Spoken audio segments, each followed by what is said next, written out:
Thank you very much and welcome to EWTV.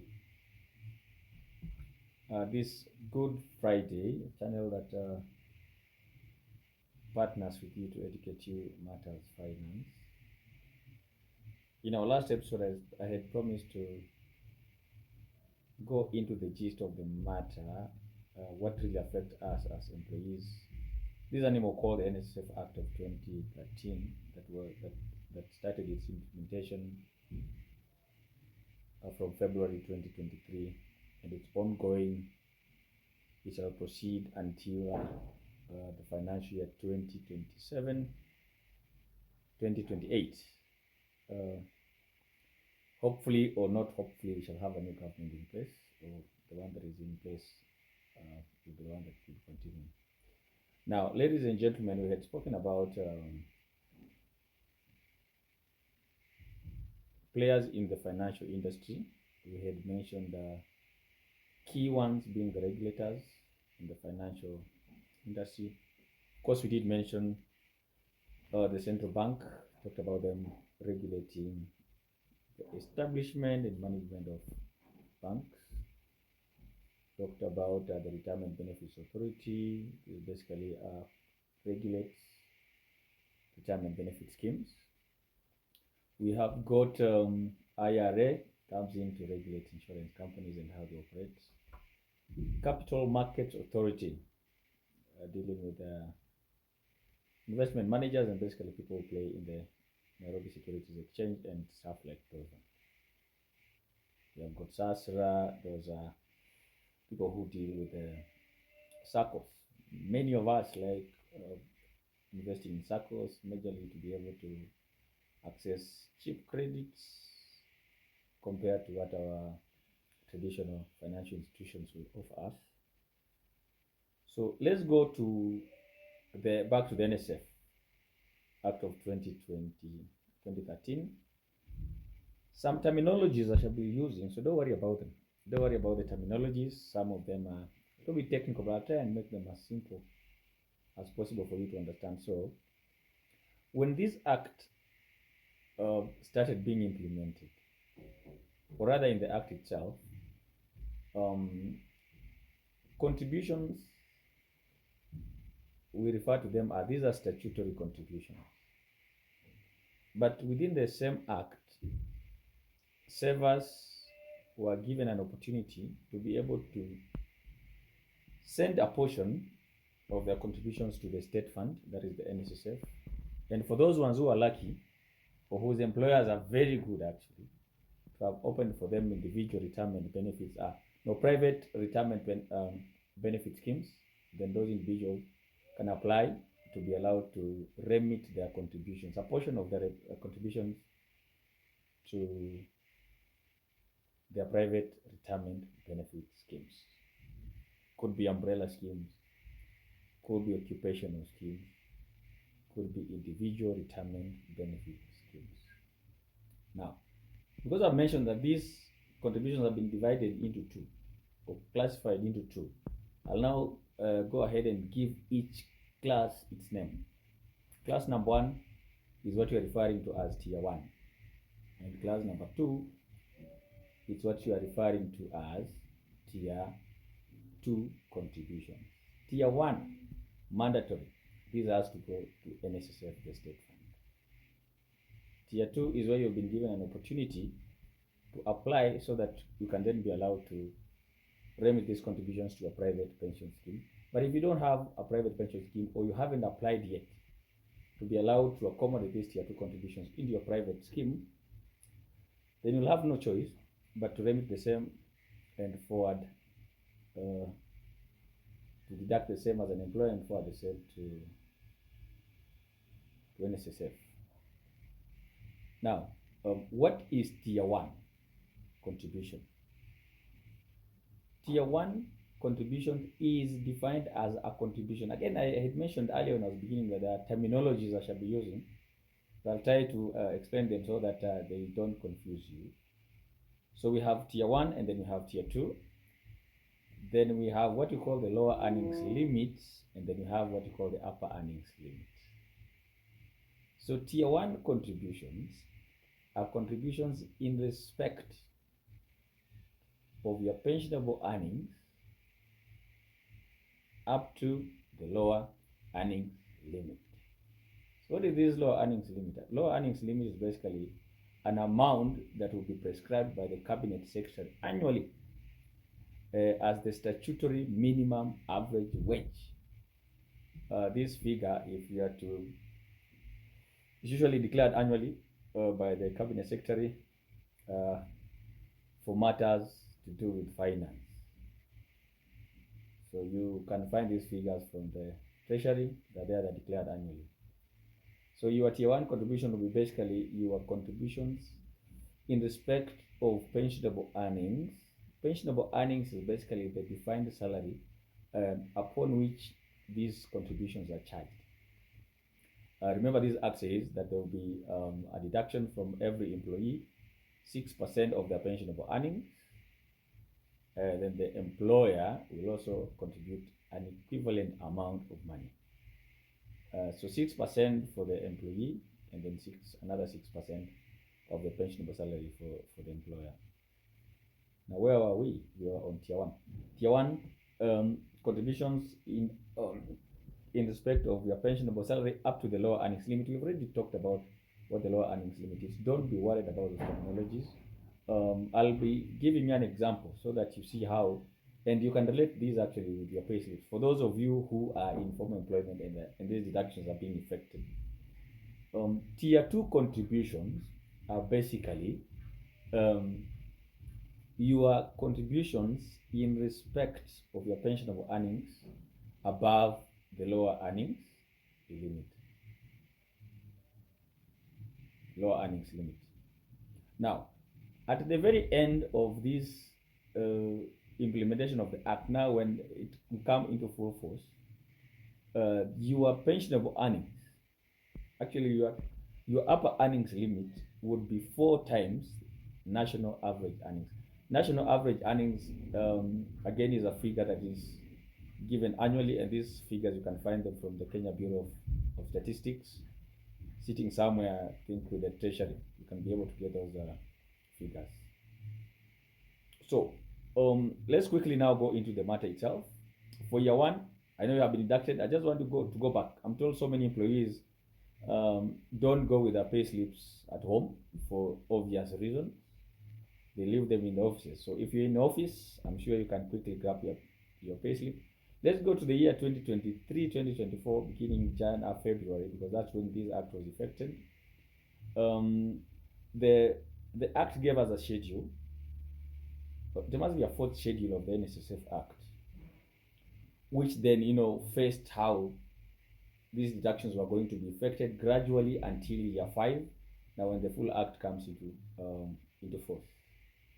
Now, for year 1, 2023, 2024, basically what was happening is that then we were told that your lower earnings limit was 6,000, and your upper earnings limit. No. Let me put it this way. Your pensionable earnings, or the national, remember we had said that it is 6% of national average, 4 times, but now for year 1, this is what had happened. The government had given us a schedule and said that for year 1, your pensionable earnings would be 50% of the national average earning. The national average earning then in 2023-2024, according to the schedule, was 36,000. So 50% of 36,000 shillings is 18,000. So 18,000 was your national average earning. So we were charging both our tier 2 and both our tier 1 and 2 on that national average, that 18,000 shillings. So for tier 1, which is our lower earnings limit, we charge up to our lower earnings limit, which was given as 6,000 shillings. So you get 6% of 6,000 shillings, you get 360. Now, because we have got 18,000 shillings as our maximum, and you have already charged the 6,000 shillings under tier 1, then it means we remain with 12,000 shillings to charge under tier 2. So 6% of 12,000 shillings, you will get 720. If you're very keen and you go to your payslips relating to year 2023, 2024, you realize that your total deductions from your salary in respect of Nssf was 1,080 shillings, 1080. Now, the employer was required by law to give the same amount of contribution to Nssf. So both your tier 1 and 2 contribution will basically be 1080 times 2. 1080 times 2, a quick mathematics here. Let me see what it gives me. Is equals to 1080. Is equals 1080 multiplied by 2. I'm multiplying by 2 so that then it is your own contribution as an employee and then another one for the employer. So what I'm getting here is I'm getting 2160. So for that year 1, your total contributions employer to Nssf was 2160.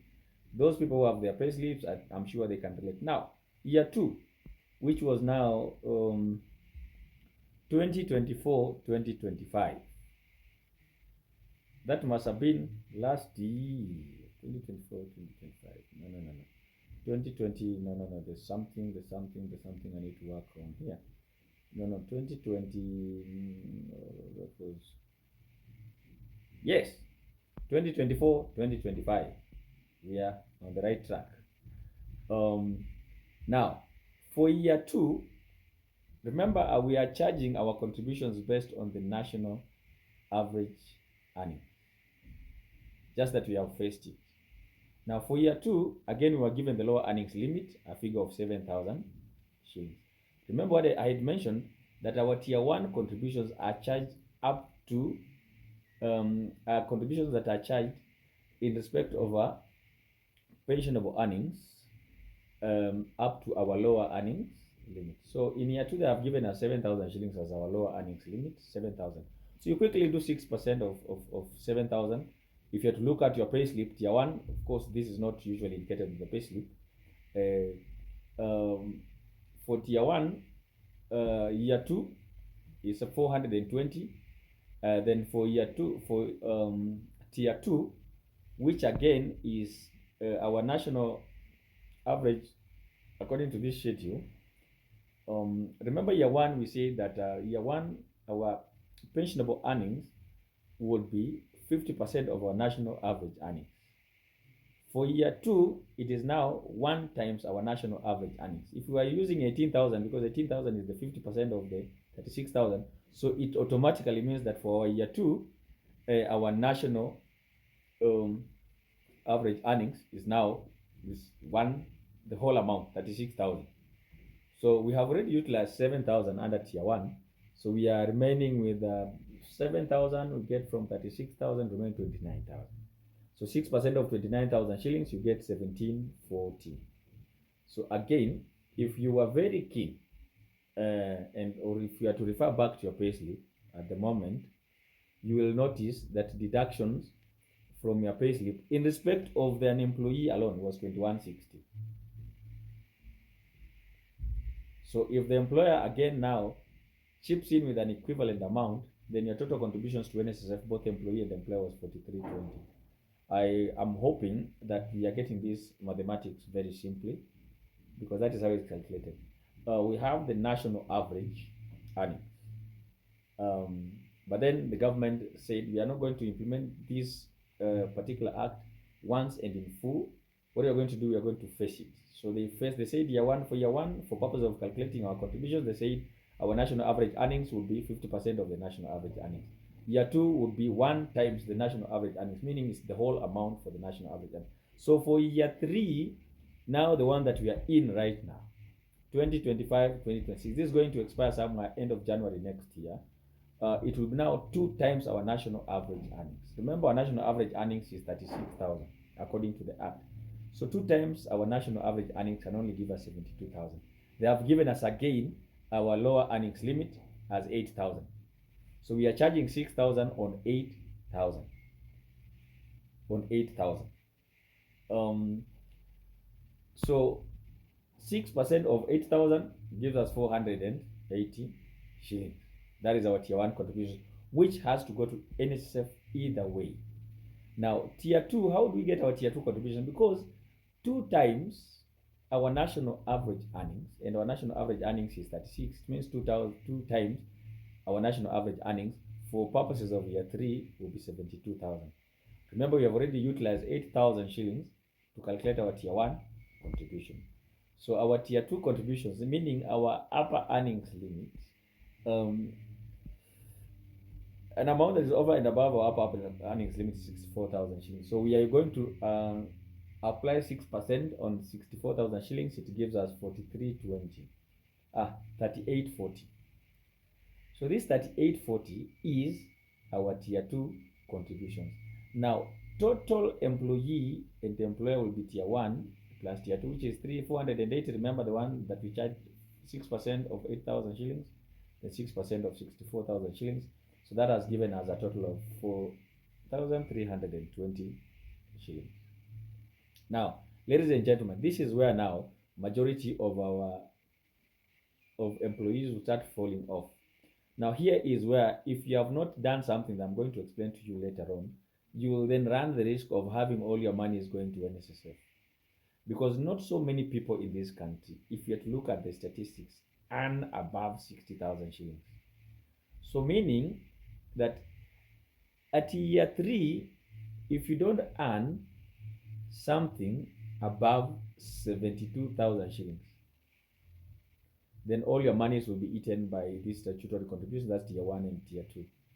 That's why it is important, based on historically, if you look at corporate governance, returns, service from our state pension fund, it still has a lot of room for improvement. So this is why I come in and I help a lot of employers to establish either individual retirement benefit scheme that will then apply for contracting out, that then can accommodate these tier 2 contributions, or help employers find already established retirement benefit schemes that are compliant with the regulations that are ready to accommodate these tier 2 contributions, so that then you don't end up dumping your employees' hard-earned savings into that state fund that will then give them a return that will not benefit them at the point of their retirement.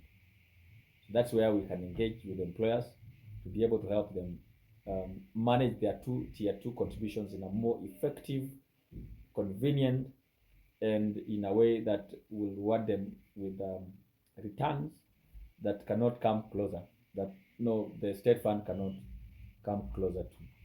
So at year 3, now we can see things starting getting tough for members of, for those employees who don't have private pension schemes, or those who have not applied, those who have got no way. So we can professionally come in and help employers, even individuals, not only corporates, to help them have their tier 2 contributions go to where they can make good returns rather than have forwarding these contributions to the state fund. Now, year 4, the logic is the same. We are not yet into year 4, but year 4, our lower earnings limit will be 9,000. So we'll calculate 6% of the 9,000. You get 540. Then, because then for our year 3, our national average earnings for purposes of this act will be 3 times our national average earnings. So 36,000 multiplied by 3, then you get 108,000 shillings. So tier 1 will be 9,000. So you get 540 shillings for tier 1. Tier 2 will be 6% of 99,000 shillings. You come to a figure roughly of 5,940. Total tier 1 contribution for an employee would be 6,480. Total employer is the same. Remember, you whatever you contribute as your pension contributions, an employer will chip in with an equivalent amount. So the total contributions in year 4, it will almost be very difficult. Very few people will be able to contribute to private pension schemes, given the numbers and the data in our possession, because not so many people earn more than 100,000 shillings. So you'll find that people's tier 1 and 2 will basically be consumed under the Nssf, and now they'll be required to, if they have not opened retirement benefit schemes privately, or they have not, opted out to be able to contract out their tier 2 contributions to a private scheme, then you'll find that all their contributions will be going to the Nssf. In there, I can tell you that you will have to expect very poor returns. And if you expect very poor returns, obviously, then planning for your retirement would be really, really tricky, because then what you would have saved at retirement would be a meager amount, despite having contributed a lot of money compared to what we were contributing prior to the coming in of this um, act. For year 5, now that will be full implementation. Lower earnings limit, I have already said what it is. I said this is a figure that the CS in charge of finance shall be declaring on a monthly basis as a statutory monthly as average minimum wage. So 6% will be charged on that. Then, because again, now here is where we have the full implementation. We are assuming that by year 5, our national average earning will still be 36,000 shillings. So to be 4 times our national average earnings. So 4 times our national average earnings is 36,000 multiplied by 4. So you get 144. If you do 6% of 144, you'll get 8,640. Try and get in tier 1, because now I'm not sure about how tier 1 will look like. They have not given us that figure. I'm sure the CS shall be able to give us that figure when that time comes. So ladies and gentlemen, I've tried to explain how we get to calculate what you're seeing on your payslip practically. It's going to be very expensive for both employers and employees. Employees, of course, it can't be expensive to them, because we say this is a saving for them. It's an amount of money that they'll receive in future. For an employer, it is an extra cost, because this is an amount they have to give. It has to form part of the expenses of the company, because now it's an extra benefit they have to give the employees. But we can, because it's statutory now, employers have got nowhere to run to, employees cannot hide. The only best thing to do is to enable, to engage, so that we can enable employers, help the employees get the best out of this animal that has been brought before us, that we have no choice but to comply with, to enable them get the best out of, in terms of return, service, and everything. So ladies and gentlemen, we help employers establish individual retirement benefit schemes for the employees, what we call group individual retirement benefit schemes. We help employers establish what we call occupational schemes. We help choose for employers what will be the best umbrella scheme they might want to join, if they at all they don't want to go through the whole hassle of establishing retirement benefit schemes for on their own, because of the requirements from the regulators in the sector or in the industry. So ladies and gentlemen, for today I want to stop there. I want to thank you so much for listening to me once again. Episode 3 and the last one on this Nssf app, which will be very, very short, and just a summary of what we have talked will be upcoming, say in a week's time. So ladies and gentlemen, once again from EWTV, we are very grateful to have you, and we only ask you to subscribe, share, like, comment, and if you have any question, please don't hesitate or fear or be afraid to channel the same to us. Thank you very much. Have a very, very good morning. See you next Friday. Thank you.